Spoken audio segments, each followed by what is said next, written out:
with Colonel Noel Alino, the Regional Chief of NCRCA DG, as well as Colonel Bustinera, the spokesperson for the Bureau of Jail Management Penology. We would just like to report that at around 9:33 a.m. this morning, we officially turn over Alice Goo to the custody of BJMP Pasig City. And as a matter of procedure, before turning her over to BJMP, she undergone the required medical and physical examination conducted by the PNP General Hospital and the Forensic Group. During the medical examination, the doctor found a probable infection sa kanyang left lungs. So, the BJMP, upon receiving the Alice Goo, will have now the disposition on how to treat this possible infection na meron po si Alice Goo. Saan possible nakuha yun, ma'am? Hindi natin po alam, but yung kanyang medical po last Friday cleared naman po.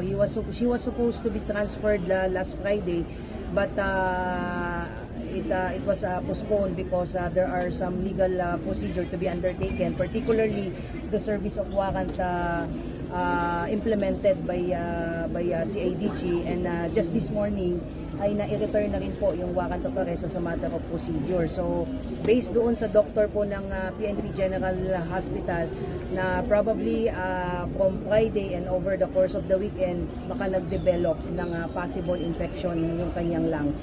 So, we declared it ng mga doctors, and it will be the disposition now of the BJMP on how to treat this possible infection. Paano na-discover yung anong medical procedure na-discover? In X-ray po, sa chest X-ray po nakita po yung possible and suspected infection po sa kanyang left lungs po. May ubo ba siya may sipon, ma'am? Yeah, mayroon siyang konting colds at kanina sa hospital parang nag-uubo-ubo siya ng konti. May iniinda siya, bale, nagsabi po siya? Wala naman. Ang sabi nung mga nag-inspect sa kanya, nag-examine sa kanya physically, externally, even the forensic group, wala namang nakitang any external indication na meron siyang iniinda. However, since the X-ray showed na there is a possible infection based on the X-ray examination conducted on her, so the doctors deem it necessary to put that in writing, and it will be now the BJMP who will determine what kind of treatment, if there will be any treatment at all, for purposes of treating the suspected infection. So wala pong gamot na ibinigay sa kanya? Wala pong binigay because I understand there should be test to be conducted just to determine and at least confirm yung initial result po ng examination po ng medical doctors po ng PNP Hospital. So it will be now po the BJMP, probably we could ask them what will be the next procedure upon accepting po yung si Alice Goo.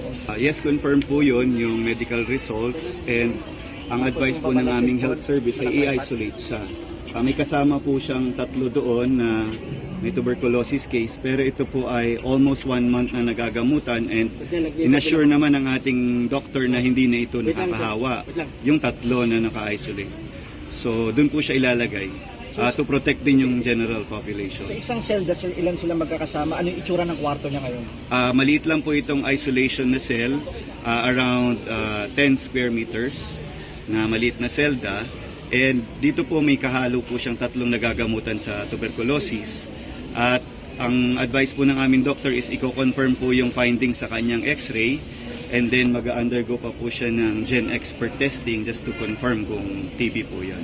Other test naman po, negative, COVID, and other medical tests. Pwede pong pakilarawan anong itsura niya ngayon, anong suot, meron ba siyang protective gear? Opo. Nakasuot na po siya ngayon ng jogging pants ng BJMP at yellow t-shirt na pang PTL.